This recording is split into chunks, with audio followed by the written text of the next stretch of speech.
A plane carrying First Lady Michelle Obama had to abort a landing this afternoon because an apparent mistake by air traffic controllers allowed the aircraft to get too close to a plane in front of it. This incident came after weeks of reports of sleeping controllers, metal fatigue in planes, and overworked pilots, all of which raises serious questions about the state of American air travel. Here is Lisa Stark.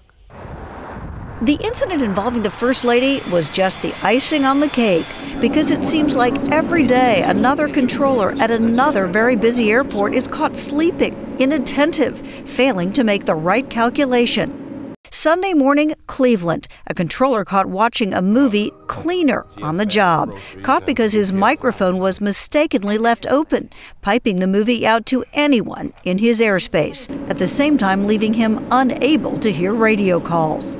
Last week in Reno, a small plane carrying a seriously ill passenger had to circle the airport. Can you get a hold of the tower here? Try and give him another call. The controller was napping. In Washington, D.C. last month, 2 commercial jets forced to land on their own because a controller was asleep on the job. And in Tennessee in February, yes, sir, we're trying to get a hold of Knoxville approach or Knoxville departure, and we cannot raise them. 3 Papa Charlie, standby. We got our clearance, but we don't have any radio contact with them. A controller actually fashioned a makeshift bed on the floor during his overnight shift.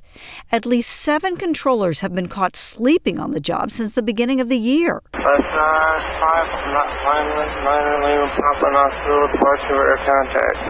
Those who work the radar screen say it can be incredibly exhausting, especially on the midnight shift. We're fatigued because the job is difficult, it's stressful, it makes you tired right there. You're in a dark environment with white noise, with nobody to talk to, and it's tough. It's really tough. It takes discipline. Derek Bittman works at the busy Atlanta Center.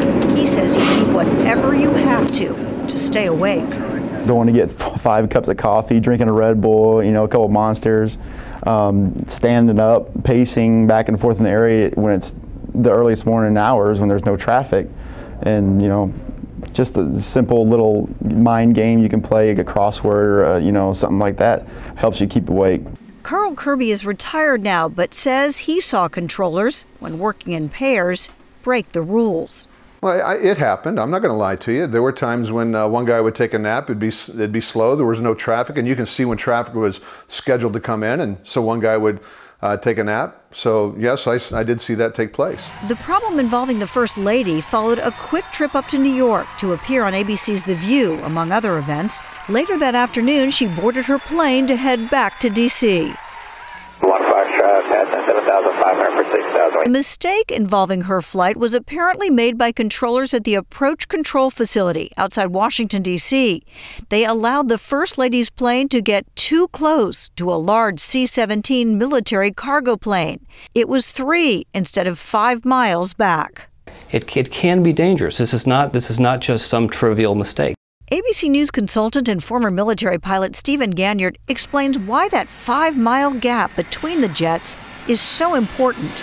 If an airplane is too close behind another airplane, these small tornadoes that come off the airplane in front can actually upset the airplane flying behind and cause the airplane flying behind to lose control. Controllers at Andrews tried to increase the distance, asking the pilot of Mrs. Obama's plane, codenamed Executive 1 Foxtrot, to make a series of 5 S-turns to slow down.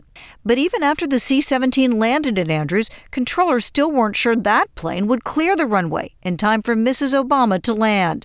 They asked her pilots to take a lap around the airport before touching down. Government officials insist that at no time was the First Lady ever in danger. Even so, you would think with the number of controller errors that we've seen in the past few weeks and months that controllers would be much more in tune with not making mistakes, and they'd be much more up on their game. And here we have the First Lady coming into land, and the controller makes a very fundamental, very simple mistake. Already this week, the government has taken one small step, adding an extra hour between shifts, hoping it will help controllers catch their breath. For Nightline, I'm Lisa Stark in Washington.